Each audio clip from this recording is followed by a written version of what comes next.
Most people think that renovating is a safer option, but I've actually met homeowners and developers spend hundreds and thousands renovating something to then realize at the end that it would have been a lot better to rebuild in the first place. And on the flip side, I've also seen people who have demolished building who then realize that those buildings had untapped potential. The real question isn't should I renovate or rebuild?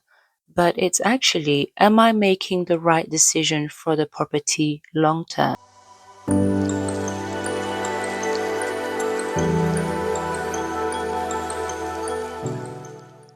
So in this video, I'm going to break down in the most simplest way what you should do for your property to get the best value possible and to avoid costly mistakes. I'll also walk you through a checklist that I use with clients that help them to decide what they need to do for their property, whether it is to renovate, to rebuild, or to even buy land. If we haven't met before, hi, my name is Sarah. I'm an architect and I work with homeowners, developers, and investors, and I help them to design spaces that don't only look good but that function and actually work. One of the biggest questions that I hear being asked at the start of a project is usually, do we keep what's there or do we start again? That one question affects everything, and that would be the budget, the layout, the planning strategy, and the end value. Most people start at the same place and think to themselves, let's just extend or have a loft conversion or renovate the interior space by breaking down the walls of the home. I actually think that a lot of homeowners or developers haven't asked themselves whether the building is actually worth saving. And I don't just mean structurally, but I mean, does it work in terms of flow, the layout, the daylight? Are you getting enough daylight in the space that you're in, the ventilation, all of those thermal elements that are important in the home that you live in? So all of those questions are really ideal and that need to be reviewed before thinking about what you need to do with your property. So what I usually advise homeowners and developers to do is to actually step back and look at the building and ask themselves, is it actually worth saving? And what I mean is not just structurally, but how does it flow? Does the layout actually work? And in terms of daylight, are you getting enough natural light within the building? And a lot of these elements will help you to understand if this house or this property is worth keeping. Because sometimes, really and truly, you're not actually just keeping the house, but you're working around its limitations. And that's exactly where money can be wasted. Okay, so let's break this down in a simple way by looking at the structure, the layout, and the financial outcome. So let's look at the condition of the building. If the structure is great and the foundations are good, and you see that there's great integrity within this building, it definitely makes sense that renovating would be the way to go. However, if you're dealing with major issues such as structural, the condition of the house isn't great, and that it's been altered way too many times, then this is a sign that you may need to rebuild what's already there. You don't just want to keep spending money to make it workable, but you want to rebuild so that the house is structurally sound. In the long run, this will financially help you, but also it would allow you to have some design freedom and change the layout and all the other elements that we discussed before that just don't seem to be working for your building. So the second factor that we want to look at, and that can sometimes be overlooked, is the layout and its potential. You need to ask yourself, can this house potentially really become what I want it to be and what I've always dreamed of it to be? Or are you constantly compromising? Because I see this all the time. You have rooms that feel dark, you're not getting enough daylight, you have created an extension, but then it only serves one purpose and not really what you have thought that it would have. And the layout overall doesn't seem to be working for your growing family. And suddenly you spend a significant amount of time redesigning a home that just doesn't seem to flow. And that is a clear indication that structure has always been the problem in the first instance. Whereas with a rebuild, you can design everything intentionally. That can be orientation, the spatial layout, the flow, and also thinking about indoor and outdoor spaces and how that connects with one another. And that's where you then start to create real long-term value. The third factor is the financial income, and this will apply whether you're a homeowner or a developer. In the long run, this will financially help you, but also it would allow you to have some design freedom and change the layout and all the other elements that we discussed before that just don't seem to be working for your building. Because it's not just about cost, but it's actually what you get back. And usually for developers, this is usually straightforward because it is what is the end value versus the total investment. As a homeowner, you should also be thinking, am I over investing in this property? Will I get the value that I'm actually thinking that I would in the end? And will it stand the test of time so that it could be used for multiple purpose as the years go on? Sometimes a renovation feels cheaper up front, but it actually provides a lower ceiling value, whereas a rebuild can cost more initially, but it can unlock a higher return. So when you bring these three elements together, being the condition, the layout, and the financial outcome, it actually makes you think about what is the best solution for my property and the best strategy that I need to take moving forward. The part that most people miss, even when they've chosen the right route, is have they actually maximized the work that they need to do for their property? Because really and truly, the real value isn't actually what you will be doing, but how will you be approaching this project from the start? So what I mean is that you have looked at the full potential of the plot, not just the house. You've designed for flexibility, so future sales,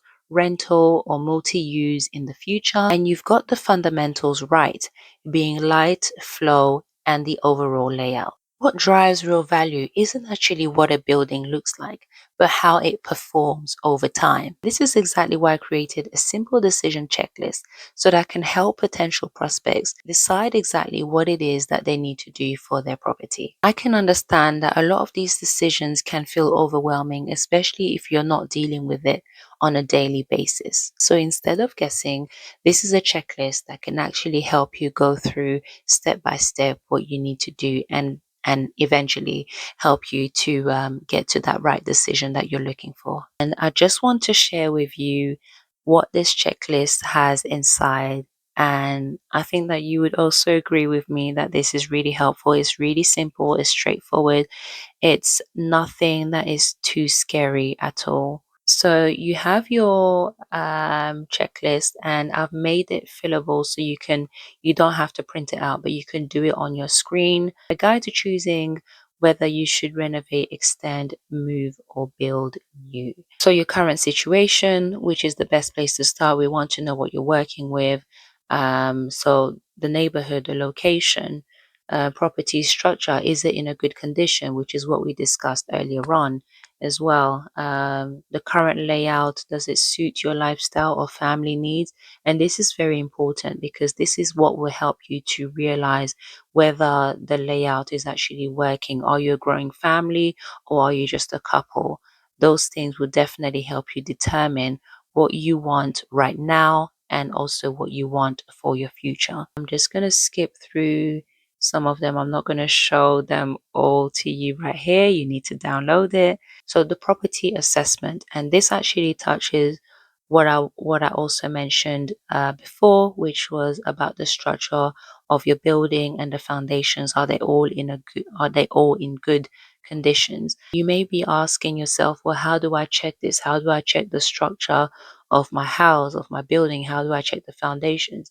And there are professionals out there that specialize in this, that look at the condition of your house and that will do a survey for the condition of your house. So that's definitely something that you need to do in the first place. So then there's also a question, the property is energy efficient or expensive to heat, especially in countries where we've got all 4 seasons.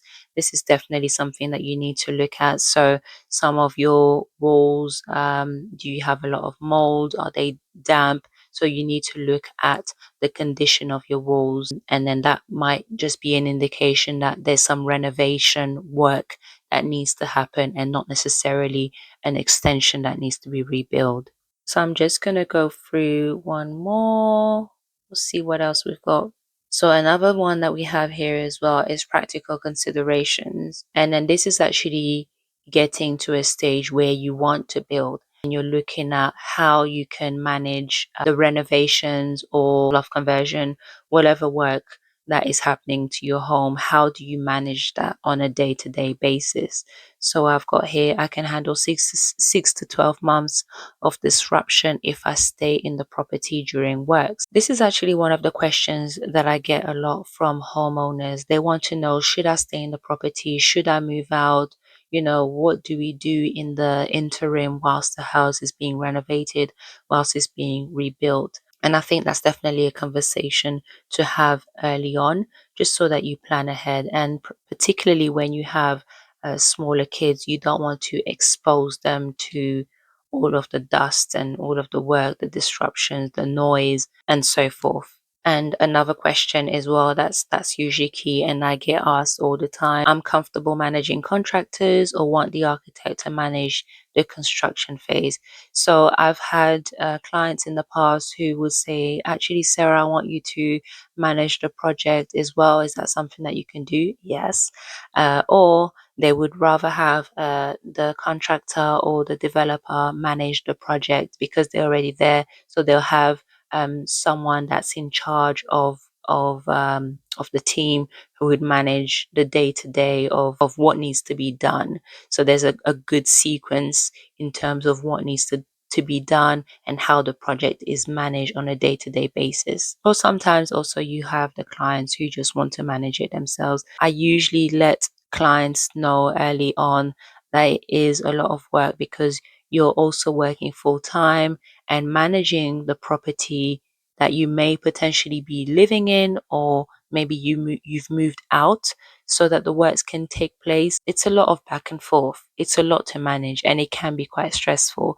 So again, these are discussions that I have with my clients early on just to advise them on what they need to do. So if you're currently thinking of doing something to your property, I would highly recommend that you download the checklist so that you can get some clarity on exactly what it is that you need to do. If you want to take it a step further, I've also included the link with an ebook for 7 questions that you need to ask before hiring an architect, just so that you can be clear on exactly what an architect does on a day-to-day basis and how they will be managing your project, so that there are no surprises on your end and you understand what needs to happen throughout your contract or once you have hired an architect. Ultimately, the goal isn't to just renovate or build, but it is essentially to make the most of what you have and make the right decision.